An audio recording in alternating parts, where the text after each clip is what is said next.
ঝালকাঠিতে লঞ্চে অগ্নিকাণ্ডের ঘটনায় মালিক গ্রেফতার, দগ্ধরা শঙ্কামুক্ত নন। দায়ীদের শাস্তি দাবি মানবাধিকার কমিশনের, নিখোঁজদের সন্ধানে অভিযান।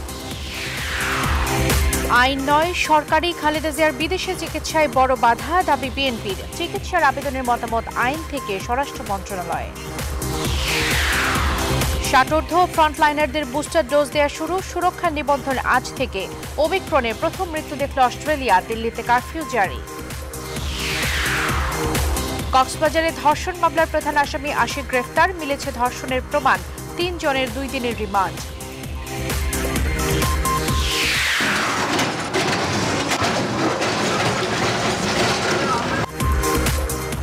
নদীতীর রক্ষায় বিআইডব্লিউটির অভিযান, বুড়িগঙ্গায় অবৈধ স্থাপনা উচ্ছেদ।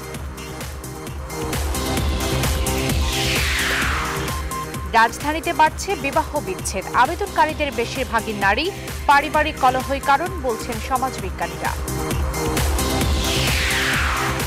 এবং বিপিএল ঢাকায় খেলবেন মাশরাফি, সঙ্গীত তামিম, খুলনায় সৌম্য, কুমিল্লায় লিটন দাস।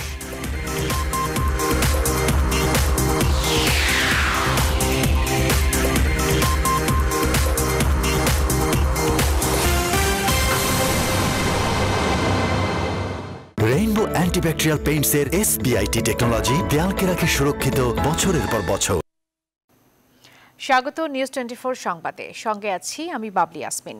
এতক্ষণ দেখছিলেন শিরোনাম, এবারে বিস্তারিত। ঝালকাঠিতে লঞ্চে অগ্নিকাণ্ডের ঘটনায় অভিযান 10 লঞ্চের মালিক হামজালাল শেখকে কেরানীগঞ্জ থেকে গ্রেফতার করেছে র্যাব।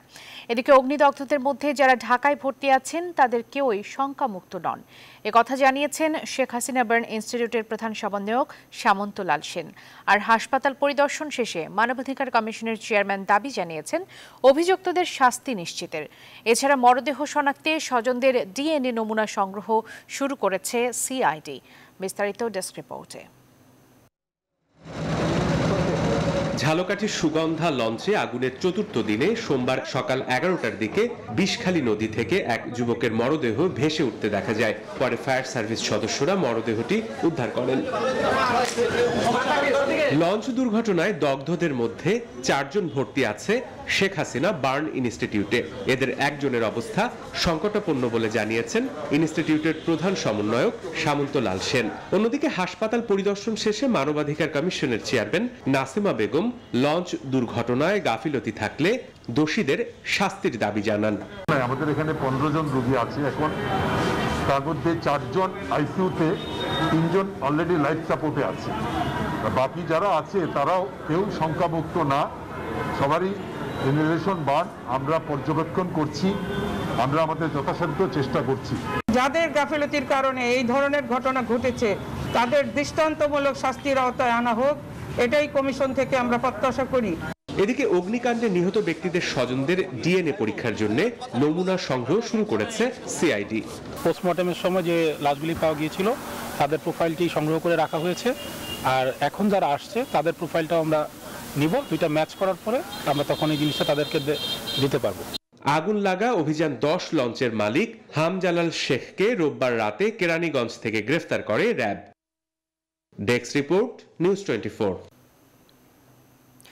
আইন নয়, সরকারি বেগম জিয়ার বিদেশে চিকিৎসার ক্ষেত্রে সব থেকে বড় বাধা। বেগম জিয়া মৃত্যুর সাথে পাঞ্জা লড়ছেন, তার মুক্তি আদায় করে নিতে হবে বলে মন্তব্য করেছেন বিএনপির স্থায়ী কমিটির নেতারা। এদিকে আইনমন্ত্রী জানিয়েছেন বেগম জিয়ার বিদেশে চিকিৎসার আবেদন আইনি মতামত দিয়ে স্বরাষ্ট্র মন্ত্রণালয়ে পাঠানো হয়েছে। তৌফিক মাহমুদ মুন্নার রিপোর্ট। গুরুতর অসুস্থ বিএনপির চেয়ারপারসন বেগম খালেদা জিয়াকে চলতি বছরের 13 নভেম্বর এবারকের হাসপাতালে ভর্তি করা হয়। লিভার সিরোসিস আক্রান্ত বেগম জিয়া অনেক বছর ধরে বিভিন্ন জটিল রোগে ভুগছেন। চলতি বছরের 11 নভেম্বর বেগম জিয়ার বিদেশে উন্নত চিকিৎসার জন্য সরকারের কাছে আবেদন করেন তার ভাই শামীম ইস্কান্দার। সোমবার সকালে রাজধানীতে এক আলোচনা সভায় প্রধান অতিথির বক্তব্যে বিএনপির স্থায়ী কমিটির সদস্য খন্দকার মোশাররফ জানান সরকার ইচ্ছাকৃতভাবেই বেগম জিয়াকে বিদেশ যেতে বাধা দিচ্ছে। যে বেগম খালেদা জিয়া বিদেশে গিয়া চিকিৎসা নেওয়া, আধুনিক অ্যাডভান্স চিকিৎসা নেওয়ার পথে বাধা হচ্ছে একমাত্র সরকার, আইন নয়। দেশনেত্রীর স্বাস্থ্যের অবস্থা এমন যে আমাদের এত দাবির পরেও, জনগণের এত দাবির পরেও একটা শর্ত উঠিয়ে দিতে পারে না। আইনের কথা বলছে, এখানে আইনের কিছু নেই। বিকেলে জাসাসের প্রতিষ্ঠাবার্ষিকীতে দলটির আরেক স্থায়ী কমিটির সদস্য মির্জা আব্বাস বলেন, বেগম জিয়ার মুক্তি এবং সুচিকিৎসার আন্দোলন চলমান থাকবে। এই মুক্তিটা আমাদের আদায় করে নিতে হবে, দাবি করা যাবে না, আদায় করে নিতে হবে। আমার নেত্রীকে চিকিৎসার জন্য আমাদের বাইরে পাঠাতেই হবে। যে সাজাপ্রাপ্ত আসামি, একজন দুজন না, বেশ কিছু সাজাপ্রাপ্ত আসামি, তাদেরকে মুক্তি দিয়ে গোপনে বিদেশে পাচার করে দেওয়া হয়েছে। একই দিন দুপুরে সচিবালয়ে বেগম জিয়ার চিকিৎসা ইস্যু নিয়ে কথা বলেন আইনমন্ত্রী আনিসুল হক। আবেদনটি ব্যাপারে আমাদের আইনি মতামত দিয়ে আমরা এখন এটা স্বরাষ্ট্র মন্ত্রণালয়ে পাঠিয়ে দিচ্ছি। আপনারা জানেন যে এর আগেও যতবারই এই ব্যাপারে সিদ্ধান্ত নেওয়া হয়েছে, এটা মাননীয় প্রধানমন্ত্রী পর্যন্ত এই ফাইলটা গেছে। এখন এটা স্বরাষ্ট্র মন্ত্রণালয়ে যাবে। আমি মাননীয় স্বরাষ্ট্র মন্ত্রীকেও জানিয়ে দিয়েছি যে এই ফাইলটা যাচ্ছে ওনার কাছে।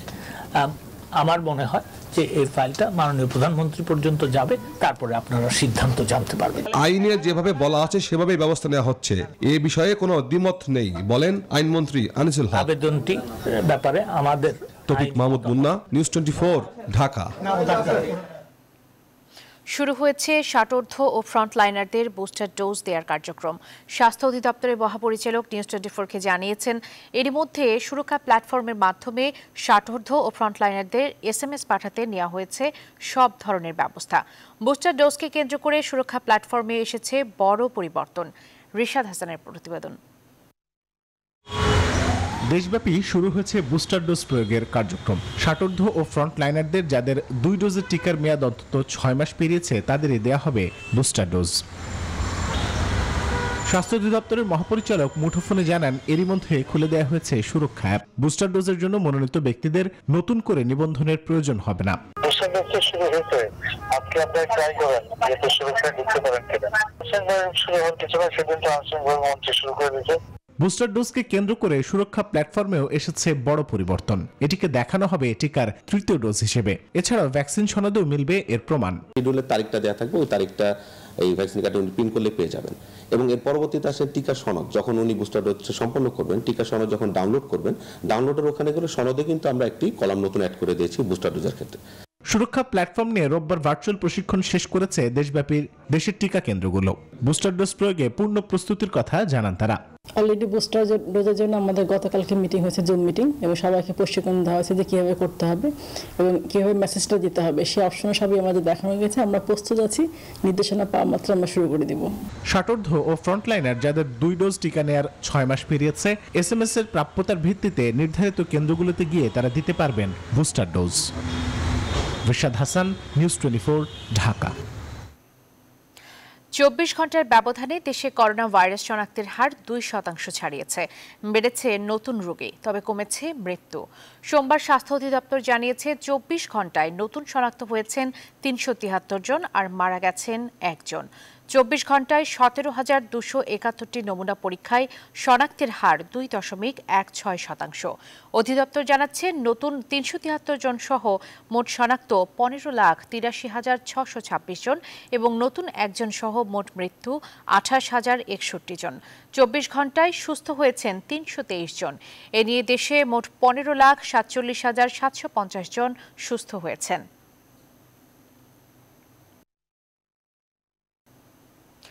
দেশে দেশে পড়েছে ওমিক্রনের থাবা। এবার অস্ট্রেলিয়াতেও প্রাণ গেল একজনের। সিডনির হাসপাতালে ওমিক্রনে আক্রান্ত এক রোগীর মৃত্যু হয়েছে। যুক্তরাষ্ট্রেও অব্যাহত রয়েছে করোনার নতুন এই ভ্যারিয়েন্টের তাণ্ডব। নিউ ইয়র্কে ওমিক্রন সংক্রমণ বৃদ্ধির সাথে সাথে হাসপাতালে শিশু রোগী ভর্তির চাপ বাড়ছে। নিউ ইয়র্কের স্বাস্থ্য কর্মকর্তারা জানিয়েছেন, গত 5 ডিসেম্বর থেকে চলতি সপ্তাহে 18 এর কম বয়সীদের হাসপাতালে ভর্তি বেড়েছে। এদের অর্ধেকের বয়সী 5 বছরের কম। সংক্রমণের ঊর্ধ্বগতি অব্যাহত রয়েছে ফ্রান্স সহ ইউরোপের কয়েকটি দেশে।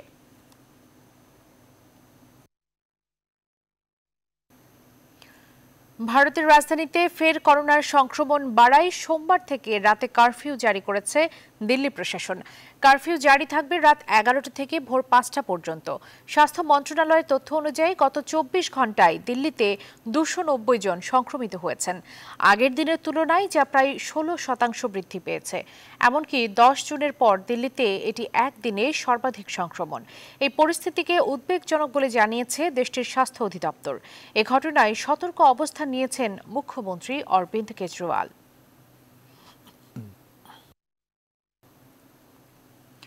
নির্বাচন কমিশন গঠনে রাষ্ট্রপতির কাছে আইন প্রণয়নের প্রস্তাব রেখেছে তরিকত ফেডারেশন। তবে নেতারা মনে করেন এই স্বল্প সময়ে আইন পাস সম্ভব নয়। এ কারণে সমাজের বিভিন্ন স্তরের বিশিষ্টজনদের নিয়ে সার্চ কমিটি গঠন করাটাই কার্যকর প্রক্রিয়া। একই দিনে বৈঠকে খেলাফত মজলিস বলেছে, সুষ্ঠু নির্বাচনের লক্ষ্যে আইন প্রণয়নের চেয়েও জরুরি নির্বাচনকালীন একটি নিরপেক্ষ সরকার। নির্বাচন কমিশন গঠনের লক্ষ্যে রাষ্ট্রপতির আমন্ত্রণে সোমবার বিকেলে তরিকত ফেডারেশনের চেয়ারম্যান নজমুল বশর মাইজ ভান্ডারী নেতৃত্বে 7 সদস্যের প্রতিনিধি দল বঙ্গভবনে দরবার হলে সংলাপে অংশ নেয়। রাষ্ট্রপতি আব্দুল হামিদের সঙ্গে আলাপে তারা বলেন, 50 বছরেও নির্বাচন কমিশন গঠনে আইন করতে না পারা জাতির জন্য দুর্ভাগ্যজনক। সন্ধ্যায় সংলাপে অংশ নেয় খেলাফত মজলিস।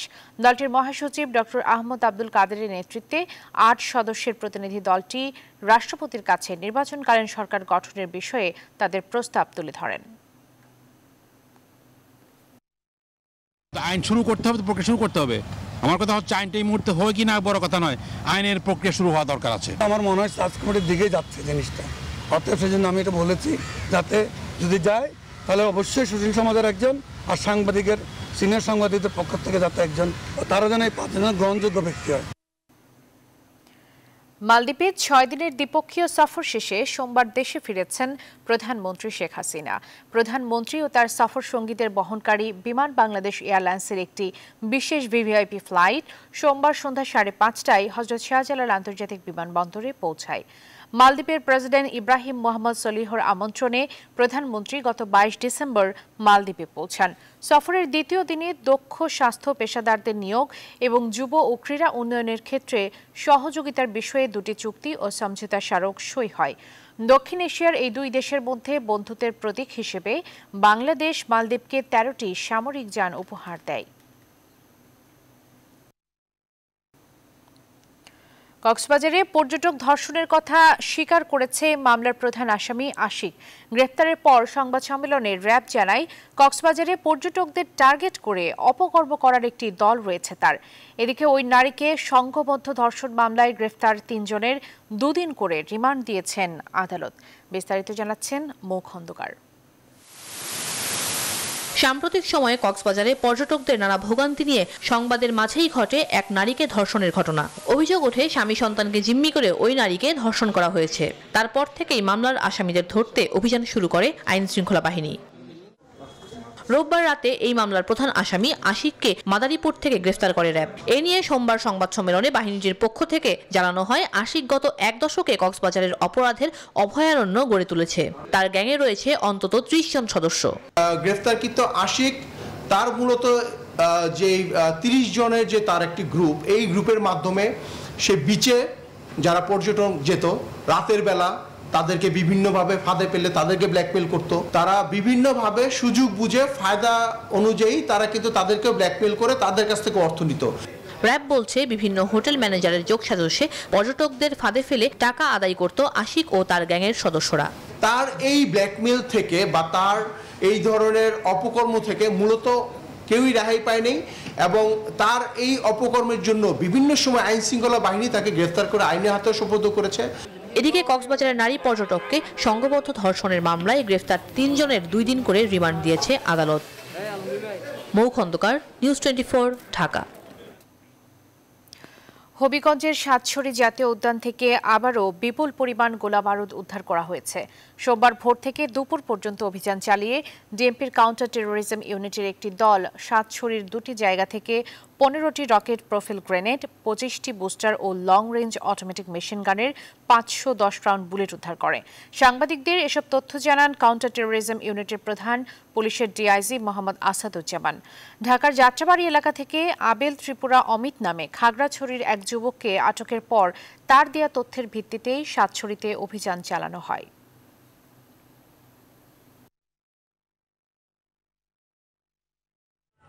ঢাকার যাত্রাবাড়ি এলাকা থেকে আবেল ত্রিপুরা ওরফে অমিতকে একটি পিস্তল, বিদেশি পিস্তল এবং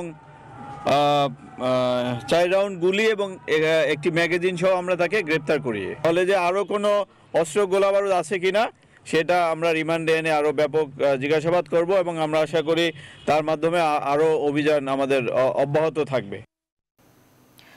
বুড়িগঙ্গা নদীর আদি চ্যানেল উদ্ধার অভিযানে 12টি বহুতল ভবন সহ মোট 25টি স্থাপনা গুড়িয়ে দিয়েছে বিআইডব্লিউটির ভ্রাম্যমাণ আদালত।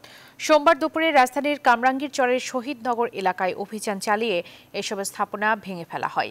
স্থানীয়দের অভিযোগ 2 দিনের নোটিশে এই উচ্ছেদ অভিযান চালায় সংস্থাটি। তবে বিআইডব্লিউটিএ বলছে দীর্ঘদিন ধরেই তাদের উচ্ছেদের বিষয়ে জানিয়ে আসছিল তারা। নাইম আল জিকুর প্রতিবেদনে বিস্তারিত। উচ্চ আদালতের নির্দেশে বুড়িগঙ্গা নদীর আদি চ্যানেল উদ্ধারে তৃতীয় দফায় দ্বিতীয় দিনে অভিযান শুরু করে বিআইডব্লিউটিএ ও ঢাকা জেলা প্রশাসন। রাজধানীর কামরাঙ্গী চরের শহীদনগর এলাকায় অভিযান চালায় তারা। এ সময় ভেঙে দেওয়া হয় 2টি 6তলা, 2টি 5তলা, 1টি 4তলা ভবন সহ মোট 25টি স্থাপনা। ক্ষতিগ্রস্তরা জানান মাত্র 2 দিনের নোটিসে তাদের বাড়িঘর গুড়িয়ে দেওয়া হয়েছে। দীর্ঘদিন ধরে সরকারকে জমির খাজনা দেয়া সহ সিটি কর্পোরেশনের সকল সুবিধাই তারা ভোগ করছিলেন। অবৈধ স্থাপনায় এসব সুবিধা কিভাবে তারা পেলেন তা নিয়েও প্রশ্ন তোলেন ভুক্তভোগীরা। আমি তো ক্রয় সূত্রের মালিক, কিভাবে আপনি খাজনা নিলেন, ট্যাক্স নিলেন, গ্যাসের লাইন দিলেন, কারেন্টের লাইন দিলেন, নতুন পানির লাইন শুদ্ধ আসছে, কিছুদিন আগে রোডটা শুধু পাকা করলেন। আমি এই হাউসটা করার জন্য হাউস লোন নিচ্ছি। আমার প্রপার্টি যদি সরকারি হয়ে থাকে তাহলে কেন আমাকে এই প্রপার্টিতে ভিত্তি করে আমাকে লোন দিচ্ছে? দেশের জায়গা জমিন বাড়ি ঘর যা সব বিক্রি করে এখানে টাকার ব্যবস্থা করছি, এইটা আপনারা ভেঙে নিয়ে যেতেছেন। তবে বিআইডব্লিউটিএ বলছে আগে থেকেই তাদের উচ্ছেদের বিষয়ে জানানো হয়েছে। তারই প্রেক্ষিতে ভবনগুলো নিজেরাই খালি করে দিয়েছেন। এখানে এ ধরনের 4টি পকেট রয়েছে। এই একটি এলাকা, পরবর্তীতে আপনার একটা জুতার ফ্যাক্টরি আছে সেই এলাকা, লালবাগ থানা এলাকা এবং নবগঞ্জ বাজার ও শিক্ষণ এলাকা। এই পুরো এলাকাটাই কতগুলো পকেট রয়েছে আদি চ্যানেল, এগুলো সবই উচ্ছেদ করা হবে। তারা যে বক্তব্য দিয়েছে সঠিক নয়। এই অভিযানের মধ্য দিয়ে বুড়িগঙ্গা নদীর আরো হাফ একর জায়গা উদ্ধার করা হয়েছে বলেও জানায় বিআইডব্লিউটিএ। নাইম আল চিকো, নিউজ 24, ঢাকা। বাংলাদেশ আওয়ামী লীগের উপদেষ্টা পরিষদের সদস্য ফেনী 2 আসনের সাবেক সংসদ সদস্য জয়নাল হাজারী মারা গেছেন। ইন্না লিল্লাহি ওয়া ইন্না ইলাইহি রাজিউন। সোমবার বিকেল 5:30টায় রাজধানীর ল্যাপিড হাসপাতালে শেষ নিঃশ্বাস ত্যাগ করেন এই বীর মুক্তিযোদ্ধা। ফেনী জেলা আওয়ামী লীগের সাবেক সাধারণ সম্পাদক, ফেনী 2 আসনের 3 বারের সংসদ সদস্য ছিলেন। 2019 সাল থেকে প্রবীণ এই নেতা আওয়ামী লীগের উপদেষ্টা পরিষদের সদস্য হিসেবে দায়িত্ব পালন করে আসছিলেন।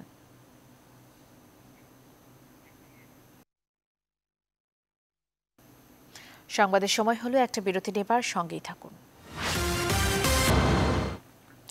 স্বাগত আরেকবার, দেখছেন নিউজ 24 সংবাদ। রজনীগন্ধা সিটি সার্ভিস বাসের চাপে খুব একটা যাত্রী নেই সিটি কর্পোরেশনের ঢাকা নগর পরিবহনে। প্রত্যাশা অনুযায়ী যাত্রী উপস্থিতি না থাকার পেছনে একই রুটে অন্য যানবাহনের বিশৃঙ্খলাকে দায়ী করেন চালকরা। তবে নতুন নিয়মের বাসে চড়ে সন্তুষ্টি জানিয়েছেন যাত্রীরা। বলেছেন এমন সেবা দরকার গোটা শহরে। আরিফিন শাকিলের রিপোর্ট। অনেক প্রত্যাশা নিয়ে শুরু হয়েছে ঢাকা নগর পরিবহন। 21 কিলোমিটার সড়কের বসিলা, মোহাম্মদপুর, ধানমন্ডি, ঝিগাতলা, সিটি কলেজ, শাহবাগ, পল্টন, মতিঝিল সহ 25টি স্থানে উঠানামা করেন যাত্রীরা। তবে যাত্রী ছাউনি বা বাস বেতে অবস্থিত কাউন্টার ছাড়া কোথাও থামেনি নতুন নিয়মের এই গণপরিবহন। গোটা যাত্রায় যাত্রীদের স্বস্তির বড় জায়গা ছিল সরকার নির্ধারিত ভাড়া। সর্বনিম্ন ভাড়া আদায় করা হয় 10 টাকা আর সর্বোচ্চ 60 টাকা। রজনীগন্ধা আমাদের 30 টাকা ভাড়া নিত, 25 টাকা ভাড়া নিত, ট্যাক্স দিয়া দূর করে ভাড়া নিত। আমরা বাধ্য যাইতে হইতো আমাদের চাকরি করতে, মানে এই গাড়িতে আমরা খুবই সন্তুষ্ট। এই নিয়ম যদি প্রত্যেকটা বাসে হয়, প্রত্যেকটা পরিবহনে হয়, তাহলে হয়তো মনে হয় যে ভালো হয়। এই সিস্টেমটা আমার মেয়ে হিসেবে আমার ভালো লাগছে যে শৃঙ্খলাভাবে আমরা উঠবো, নাম সুন্দরভাবে আপনি 3 দিন 4 দিন নিয়ে যাচ্ছেন, তারপরে হলো কি নিয়ম ভেঙে ফেললেন, যার কারণে কোনো সার্ভিসগুলি এই পর্যন্ত টিকে থাকে নেই। নিয়ম অনুযায়ী চালকদের পরনে ছিল নির্ধারিত পোশাক, ঝুলিয়ে রাখা হয় লাইসেন্স আর ভাড়ার তালিকা। তবে প্রত্যাশা অনুযায়ী যাত্রী উপস্থিতি না থাকার পেছনে একই রুটে অন্য যানবাহনের বিশৃঙ্খলাকে দায়ী করেন চালকরা। রজনীগন্ধা, আজমিরি আর সিটি গাড়ি, এই 3টা গাড়ির জন্য আমরা ভালো জনগণের সার্ভিস দিতে পারতেছি না। মানে যাত্রীরা আমাদের কাউন্টারে যাইতে দিতেছে না, তার আগে এরকম গাড়ি ব্যারিকেড দিয়ে রাখতেছে। এদের কারণে আমরা তাড়াতাড়ি যেতে পারতেছি না আর যানজটটা বেশি হচ্ছে। নতুন এই উদ্যোগে একটি রুটে সব গাড়ি চলবে একটি পরিবহন কোম্পানির নামে, কিন্তু এখনও রাজধানীর অনেক এলাকায় যাত্রী ছাউনি নির্মাণ হয়নি। আরিফিন শাকিল, নিউজ 24, ঢাকা। প্রতি মাসে ৬০০-র বেশি ডিভোর্স হচ্ছে রাজধানীতে। বিবাহ বিচ্ছেদে বেশি আবেদন করেন নারীরা।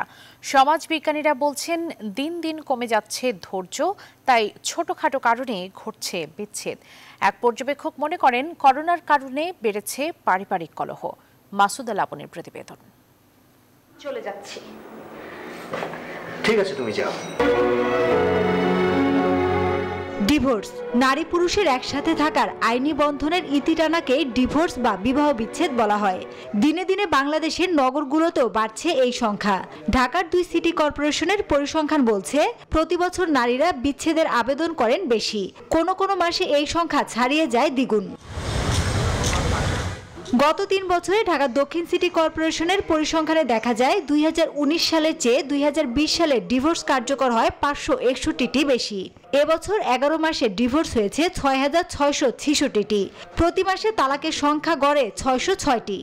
সিটি কর্পোরেশনের এক কর্মকর্তা বলছেন বিবাহ বিচ্ছেদের সংখ্যা প্রতি বছর বাড়ছে, যা ঢাকায় বেশি। স্বামী মাদকাসক্ত, যৌতুকের জন্য নির্যাতন করেন, শারীরিকভাবে নির্যাতন করেন। পুরুষদের ক্ষেত্রে যেটা দেখা যায় যে স্ত্রী অবাধ্য। উত্তর সিটি কর্পোরেশনের হিসাবে দেখা যায় 2019 সালে তালাকের আবেদন জমা পড়েছে 6144টি। পরের বছর এই সংখ্যা বেড়ে দাঁড়ায় 6168টিতে। এবছর নভেম্বর পর্যন্ত আবেদন জমা পড়ে সবচেয়ে বেশি 6704টি, যা ডিসেম্বর মাসের হিসাব বাদে 1 দশকে সবচেয়ে বেশি। সমাজবিজ্ঞানীরা বলছেন সমাজ পরিবর্তনের সাথে সাথে বাড়ছে ডিভোর্সের হার। দুরাবস্থার মধ্যে না পড়লে, দাম্পত্য কলহ খুব চরম না হলে আগে বিচ্ছেদটা হতো না। এখন অনেকেই আছে স্বাধীন চেতা, অনেকেই আছে হয়তো নিজে উপার্জনক্ষম, সেই ওই জায়গাটা থেকে বের হয়ে আসতে চাচ্ছে এবং সেই কারণেই বিচ্ছেদের পরিমাণ, হার এটা বেড়ে যাচ্ছে। সকলেই একটা প্রতিযোগিতামূলক মনোভাব, যেটা সামাজিক পরিবেশ বিঘ্নিত করছে, সমাজের জন্য মঙ্গল বয়ে আনছে না।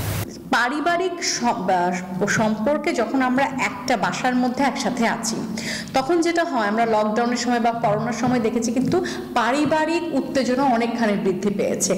সমাজ বিজ্ঞানীদের মত, ডিভোর্স সব ক্ষেত্রে পরিবার বা সমাজের জন্য কল্যাণকর নয়, তাই এর সংখ্যা বৃদ্ধি কিছুটা উদ্বেগের। মাসুদা লাবণী, নিউজ 24, ঢাকা। নেতা মোদের শেখ মুজিব নামের গ্রন্থটি রাজনৈতিক সংসদ সদস্য থেকে শুরু করে সবার কাছে পৌঁছে দেওয়া হবে বলে জানিয়েছেন স্বরাষ্ট্রমন্ত্রী আসাদুজ্জামান খান কামাল। সোমবার রাতে কৃষিবিদ ইনস্টিটিউশন মিলনায়তনে স্বরাষ্ট্রমন্ত্রীর সম্পাদিত বইটি নিয়ে আলোচনা অনুষ্ঠানে একথা বলেন তিনি। অনুষ্ঠানে প্রধান অতিথি কৃষিমন্ত্রী ও আওয়ামী লীগের প্রেসিডিয়াম সদস্য ডক্টর আব্দুর রাজ্জাক বঙ্গবন্ধুর জীবনের গুরুত্বপূর্ণ দিক তুলে ধরেন।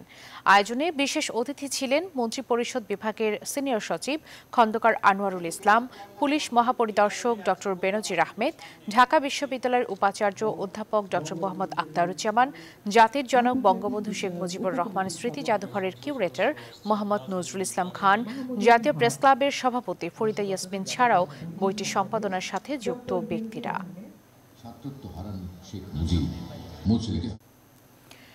রাজধানীর বাড্ডায় এক ব্যবসায়ীর কাছে চাঁদা চেয়ে গুলি করার মামলায় সন্ত্রাসী জিসান গ্রুপের 7 সদস্যকে গ্রেফতার করেছে ঢাকা মহানগর গোয়েন্দা পুলিশ।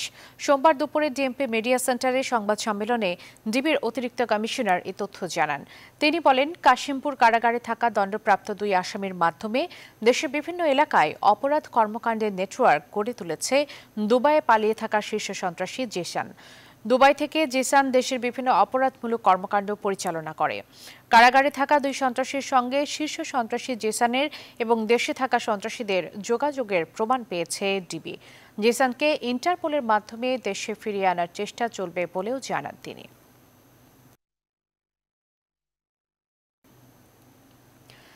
জামালপুরের দেওয়ানগঞ্জ উপজেলায় সার বোঝাই একটি ট্রাক নিয়ন্ত্রণ হারিয়ে বসতঘরে ঢুকে পড়ায় ঘুমন্ত অবস্থায় স্বামী স্ত্রীর মর্মান্তিক মৃত্যু হয়েছে। সোমবার ভোররাতে দেওয়ানগঞ্জ উপজেলার সীমান্তবর্তী ডাংধরা ইউনিয়নের গাড়োহারি গ্রামে এই ঘটনা ঘটে। ঢাকা থেকে রৌমারীগামী সার বোঝাই ট্রাকটি নিয়ন্ত্রণ হারিয়ে উল্টে রাস্তার পাশে বসতঘরে ঢুকে যায়। এ সময় ঘুমিয়ে থাকা জয়নাল আবেদিন ও তার স্ত্রী হাসিনা বেগমকে ট্রাক চাপা দিলে ঘটনাস্থলেই তাদের মৃত্যু হয়।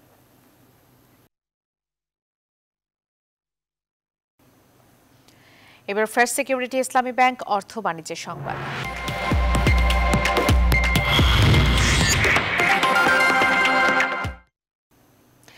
রিহ্যাব আবাসন মেলায় 5 দিনে 19,000-এর বেশি দর্শনার্থী এসেছেন।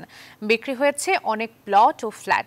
সব মিলিয়ে মেলায় প্রত্যাশা পূর্ণ হয়েছে বলে জানিয়েছে রিহ্যাব কর্তৃপক্ষ। তবে ফ্ল্যাট ও প্লটের দাম বেশি বলে মনে করছেন ক্রেতারা। অন্তরা বিশ্বাসের প্রতিবেদন। শেষ দিনে জমজমাট ছিল রিহ্যাব আবাসন মেলা। এবারের মেলায় 150 প্রতিষ্ঠানের 220টি স্টল স্থান পায়। আবাসন প্রতিষ্ঠান ছাড়াও 15টি নির্মাণ সামগ্রী এবং 30টি ব্যাংক ও আর্থিক প্রতিষ্ঠান অংশ নেয়। ফ্ল্যাট ও প্লট বিক্রির বিষয়ে ছিল মিশ্র প্রতিক্রিয়া। প্রচুর ক্রেতা, যারা রিয়েল ক্রেতা তারাও এসছেন, আমাদেরকে কোয়েরি করেছেন এবং আমাদের কিছু প্লট বিক্রিও হয়েছে। এটা আমাদের ভালো খবর। বিগত 4 দিন আর আজকে 5ম দিন মিলে আমাদের আলহামদুলিল্লাহ বিক্রি ভালো হয়েছে। আমরা এবছরই প্রথম স্পট স্যাংশন বা অ্যাপ্রুভাল দিয়েছি কাস্টমারকে, যারা এই অ্যাপ্রুভালের মাধ্যমে আমাদের কাছ থেকে 0 প্রসেসিং চার্জ সুবিধা পাচ্ছে। যারা মধ্যবিত্ত মধ্যে যেই অ্যাপার্টমেন্টে তারা বেসিক যে নিড, তো আমরা সেই নিডটা তাদের জন্য ফুলফিল করার জন্য আমরা এই মেলাতে অংশগ্রহণ করেছি। করোনার পরে প্লট ও ফ্ল্যাটের দাম বেড়েছে বলে অভিযোগ ক্রেতাদের। আমাদের যারা মধ্যবিত্ত আছে তাদের ক্রয় ক্ষমতার বাইরে, অনেক বাইরে। 6 মাস আগে যা ছিল এখন সেক্ষেত্রে দাম অনেক বাড়তি। প্রাইসটা যাতে তারা একটু কম রাখে, মানুষের মধ্যে রাখে। প্রায় 400 কোটি টাকার ফ্ল্যাট, প্লট ও বাণিজ্যিক স্পেস বিক্রি ও বুকিং হয়েছে রিহ্যাব আবাসন মেলায়। এর মধ্যে প্রায় অর্ধেকই এসেছে ফ্ল্যাট বিক্রি ও বুকিং থেকে। এছাড়াও প্রায় 1,500 কোটি টাকার ব্যাংক কমিটমেন্টও এসেছে। রিহ্যাব কর্তৃপক্ষ গণমাধ্যমকে এসব তথ্য জানায়। আমাদের প্রত্যাশা, সে প্রত্যাশাও আমাদের পূরণ হয়েছে। 19,236 জন দর্শনার্থী ক্রেতা আমাদের এই মেলায় গত 5 দিনে উপস্থিত হয়েছে। যেভাবে র মেটেরিয়াল দাম বেড়েছে সে তুলনায় কিন্তু আমাদের ডেভেলপাররা দাম সেইভাবে বাড়ায় নাই। রিহ্যাবের পক্ষ থেকে জানানো হয়, মেলায় অনেকেই ফ্ল্যাট ও প্লটের তথ্য নিয়ে গিয়েছেন। সব মিলিয়ে তাদের মতে আবাসন খাত ঘুরে দাঁড়াচ্ছে। অন্তরা বিশ্বাস, নিউজ 24, ঢাকা। আন্তর্জাতিক মানের টেবিলওয়্যার বাজারে নিয়ে এসেছে আকিজ গ্রুপ। সোমবার সকালে রাজধানীর ইন্টারকন্টিনেন্টাল হোটেলে এক অনুষ্ঠানের আয়োজন করা হয়। অনুষ্ঠানে উপস্থিত ছিলেন আকিজ টেবিলওয়্যারের ম্যানেজিং ডিরেক্টর শেখ বশির উদ্দিন এবং director sales and marketing Mohammad Khorshed Alam সহ আরও অনেকে।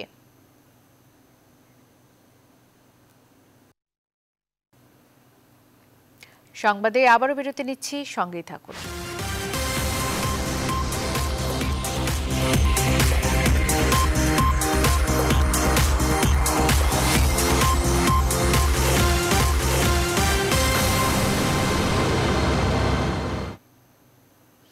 আবারও স্বাগত, দেখছেন নিউজ 24 সংবাদ।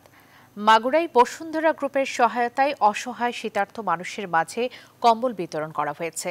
সোমবার বিকেলে মাগুরা পিটিআই স্কুল মাঠে কালের কণ্ঠ শুভ সংঘের সদস্যরা 400 গরিব মানুষের মাঝে এই কম্বল বিতরণ করেন।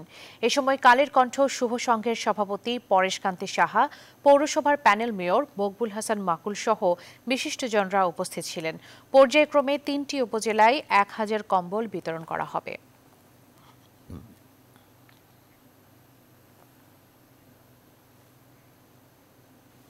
এবার আন্তর্জাতিক প্রসঙ্গ। মিয়ানমারের ক্ষমতাচ্যুত নেত্রী অং সান সুচির 2টি মামলার রায় ঘোষণা 10 জানুয়ারি পর্যন্ত মুলতবি করেছে দেশটির একটি আদালত। সোমবার এমন খবর প্রকাশ করেছে রয়টার্স। এর আগে সুচির বিরুদ্ধে অবৈধভাবে ওয়াকিটকি আমদানি এবং ব্যবহারের অভিযোগে দায়ের করা মামলাটির রায় 20 ডিসেম্বর হওয়ার কথা ছিল। তবে তা পিছিয়ে 27 ডিসেম্বর পর্যন্ত মুলতবি করা হয়েছিল। ওয়াকিটকির মামলা ছাড়াও রাষ্ট্রীয় গোপনীয়তা আইন ভঙ্গ সহ সুচির বিরুদ্ধে প্রায় ডজন খানেক মামলা করেছে জান্তা সরকার। সব কয়টিতে দোষী সাব্যস্ত হলে 100 বছরের বেশি কারাদণ্ড হতে পারে সুচির।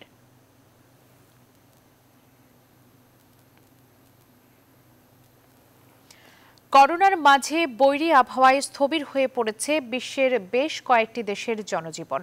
ভারী তুষারপাতে বিপর্যস্ত কানাডা ও তুরস্ক। দুর্ঘটনা এড়াতে সতর্কতা জারি করা হয়েছে দেশ দুটিতে। এছাড়া ভারতের সিকিমে প্রবল তুষারপাতে আটকা পড়েছেন হাজারো পর্যটক। ব্রাজিলও ডুবছে বানের জলে। একদিকে যখন বন্যা আর তুষারে নাজেহাল কয়েকটি দেশ, অন্যদিকে দাবানলের আগুনে পুড়ছে অস্ট্রেলিয়া। মাসুদ রানার ডেস্ক রিপোর্ট।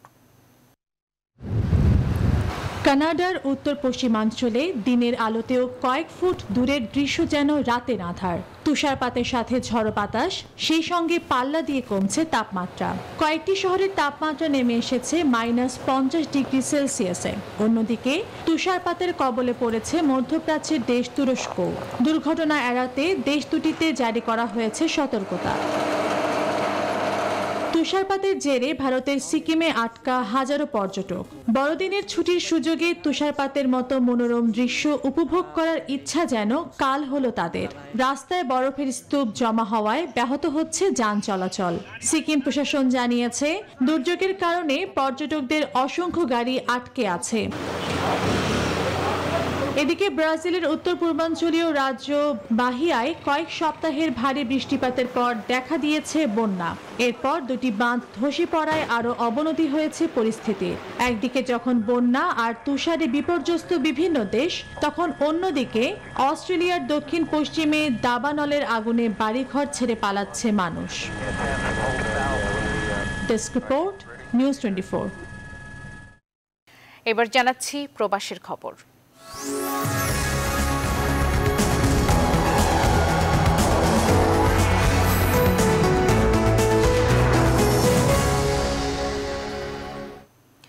বাংলাদেশ আওয়ামী লীগের সাবেক সাধারণ সম্পাদক ও সাবেক পানি সম্পদ মন্ত্রী প্রয়াত আব্দুর রাজ্জাকের ১০ম মৃত্যুবার্ষিকীতে স্মরণ সভা ও দোয়া অনুষ্ঠানের আয়োজন করে আব্দুর রাজ্জাক স্মৃতি সংসদ ইতালি শাখা।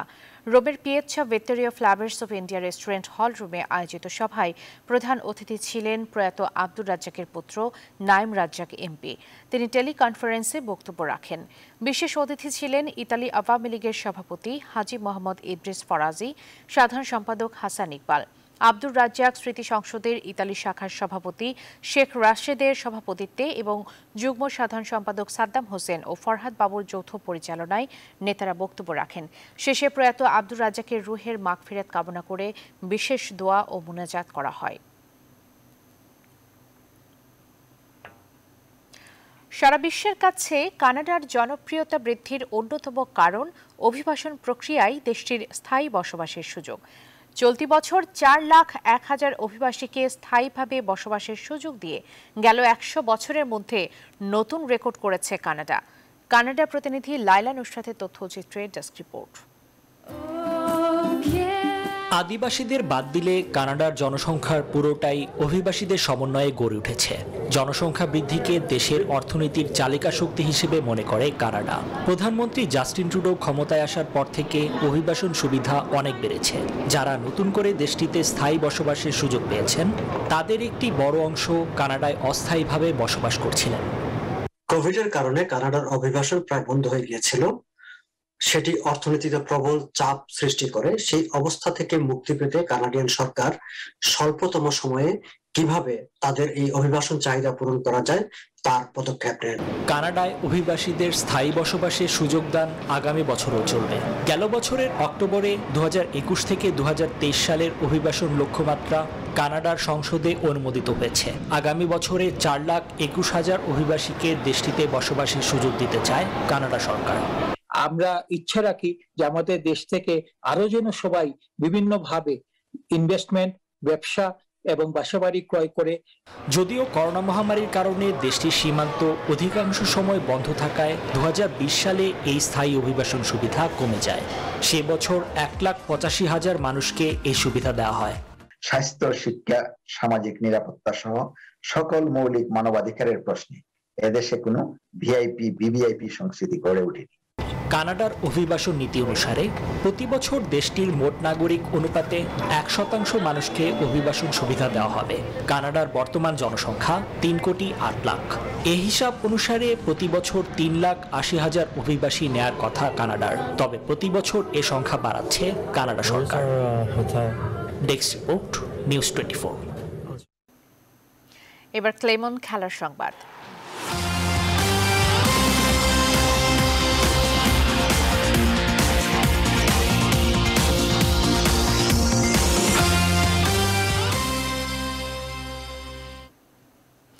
শেষ হলো বিপিএল এর প্লেয়ার্স ড্রাফট। এবারের আসরে একই দলে খেলবেন টাইগার ক্রিকেটের 3 প্রাণভোমরা।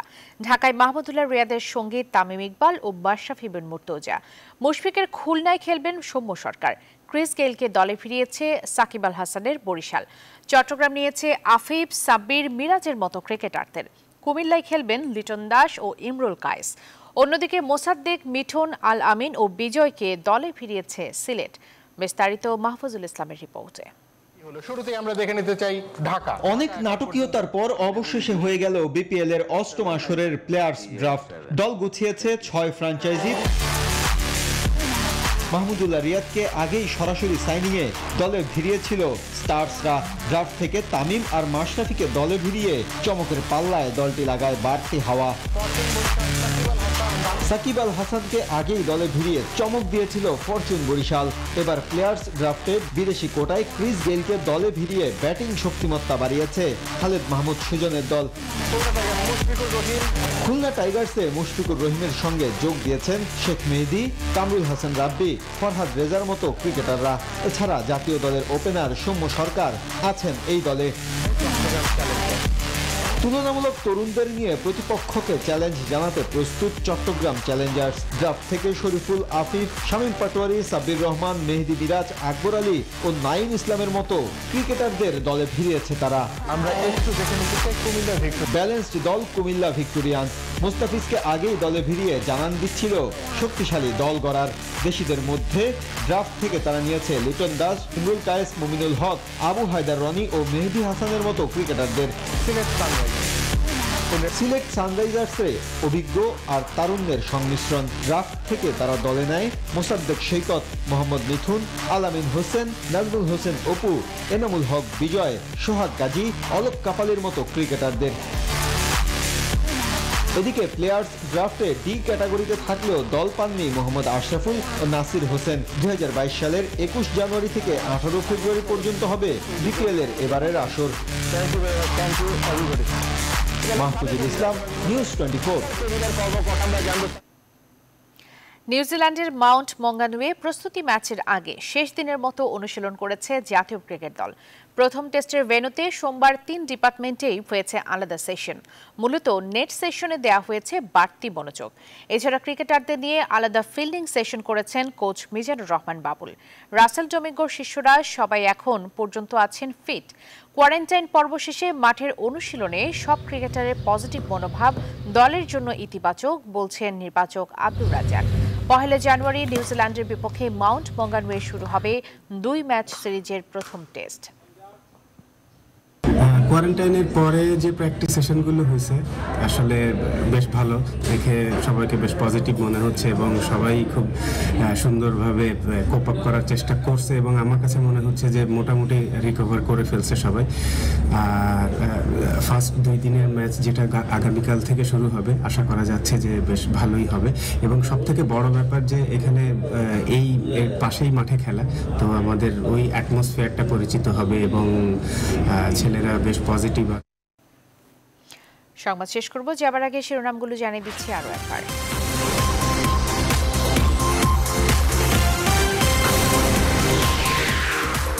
ঝালকাঠিতে লঞ্চে অগ্নিকাণ্ডের ঘটনায় মালিক গ্রেফতার, দগ্ধরা সংখ্যামুক্ত নন। দায়ীদের শাস্তি দাবি মানবাধিকার কমিশনের, নিখোঁজদের সন্ধানে অভিযান। আইন নয় সরকারি, খালেদা জিয়ার বিদেশে চিকিৎসায় বড় বাধা দাবি বিএনপির। চিকিৎসার আবেদনের মতামত আইন থেকে স্বরাষ্ট্র মন্ত্রণালয়। ষাটোর্ধ্ব ফ্রন্টলাইনারদের বুস্টার ডোজ দেয়া শুরু, সুরক্ষা নিবন্ধন আজ থেকে। ওমিক্রনের প্রথম মৃত্যু দেখল অস্ট্রেলিয়া, দিল্লিতে কারফিউ জারি। কক্সবাজারে ধর্ষণ মামলার প্রধান আসামি আশিক গ্রেপ্তার, মিলেছে ধর্ষণের প্রমাণ। 3 জনের 2 দিনের রিমান্ড।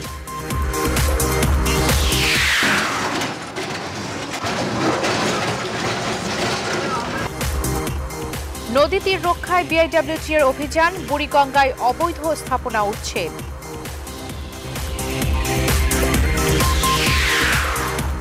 রাজধানীতে বাড়ছে বিবাহ বিচ্ছেদ, আবেদনকারীদের বেশিরভাগই নারী। পারিবারিক কলহই কারণ বলছেন সমাজবিজ্ঞানীরা। এবং বিপিএল ঢাকায় খেলবেন মাশরাফি, সঙ্গীর তামিম, খুলনায় সৌম্য, কুমিল্লায় লিটন দাস।